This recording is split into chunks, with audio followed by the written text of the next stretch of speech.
Senator, pakiklaro lang po, nasan po si Tatay Digong? Yun ang sabi-sabi ni General Malvin.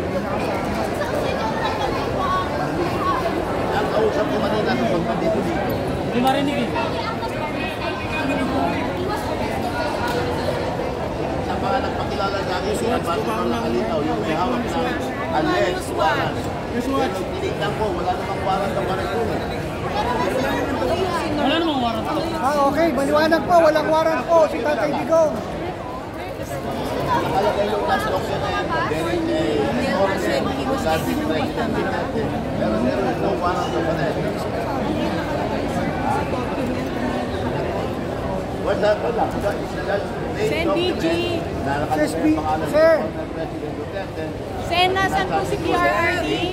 Sir, sir, nasan po si Pangulong Duterte, sir? Sa kaliwa.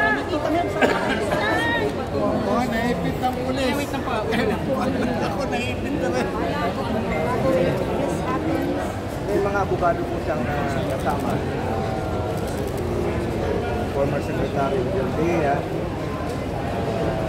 Laman, no? Naingat po natin. Camera ko na ito.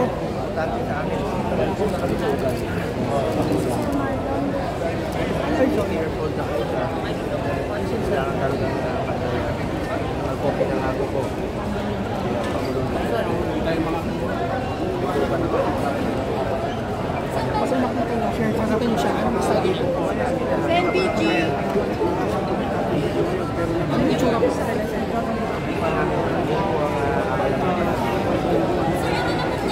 Sir, next step.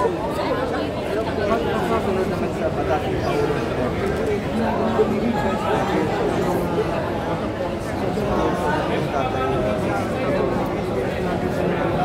Ginawa lang yung trabaho para sa bayan.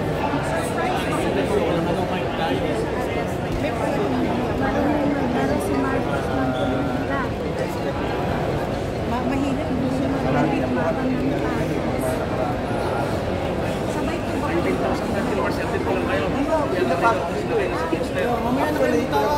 Ayun na pala, may update na. Sa akin. Sila kayo na raw sa coaster, si Tatay Digong. Unahin muna natin ang pagsusugan para ending yan. Binawad yung pandemya. Wala. Sen BG. So nakalabas sa si BG, Tatay. dito po kami. Sen BG design. Hindi namin po marinig dito. Dala namin yung ambulansya. Sen BG, sa Anyway, sa mga kababayan ko,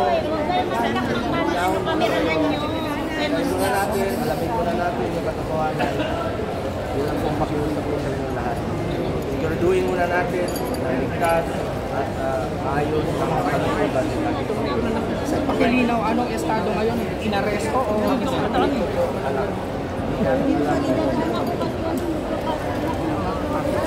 Matagal eh.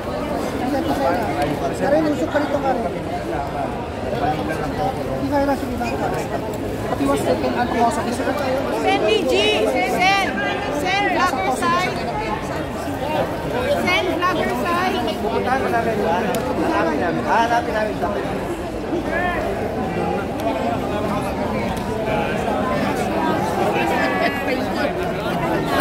Thank you. I'm sorry. Harap na pisa. Wala na siya. Pero safe na siya. Balik ka na. 19,000 na viewers.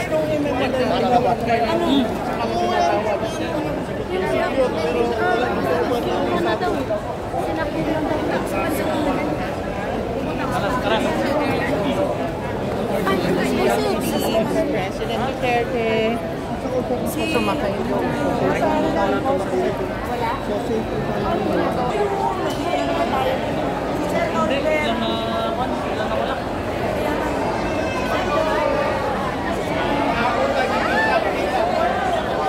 Kidnapping yun. Sana na naman yung nandun?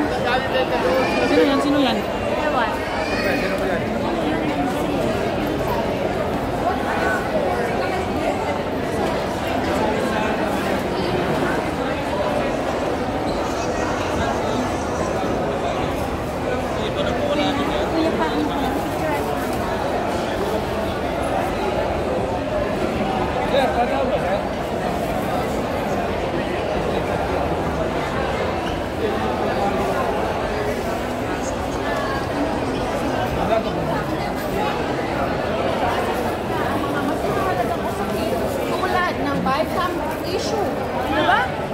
Tinutuon nila yung attention ng lahat ng Pilipino dito sa pag-aresto wherein wala naman palang warrant of arrest.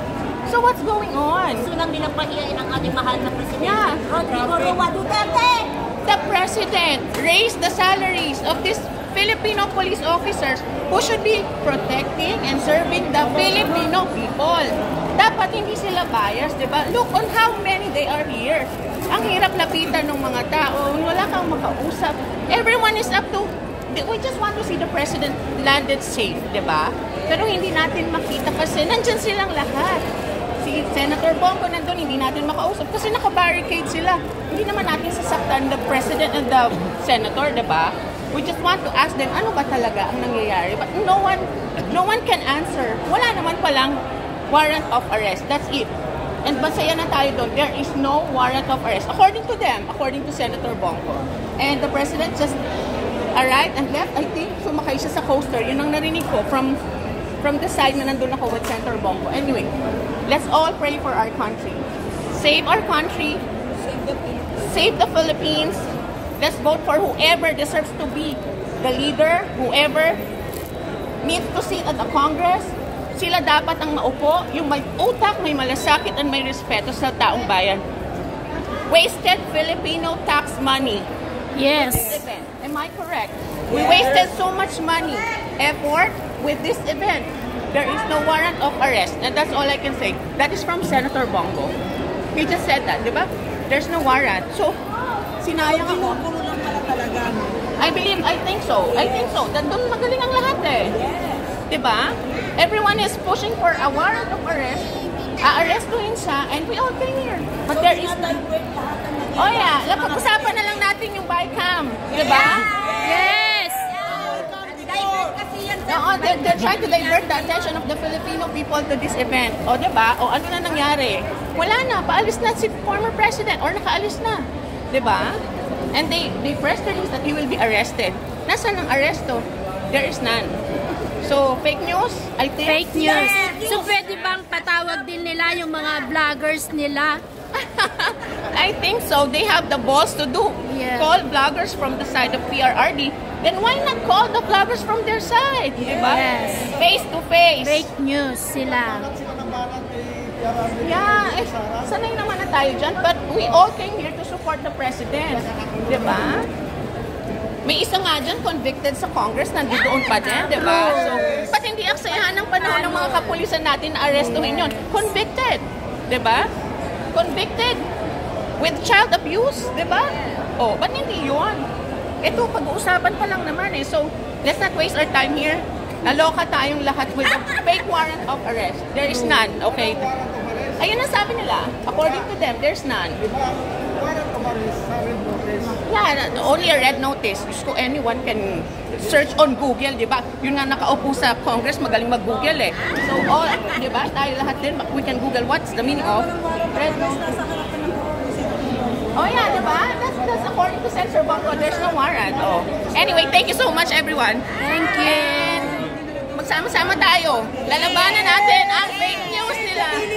We'll save the Philippines. This is not for me, this is not for you, this is for our own soon generation to come, diba? Yeah. Thank you guys. Thank you. How are you? SMNI, thank you so much for being here. Let's save the Philippines. Thank you so much for being here. SMNI is one of the unbiased. Diba?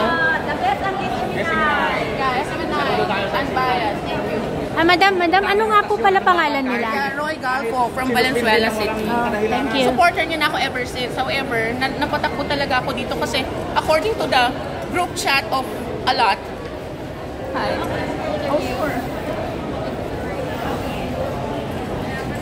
Masasabay tayo.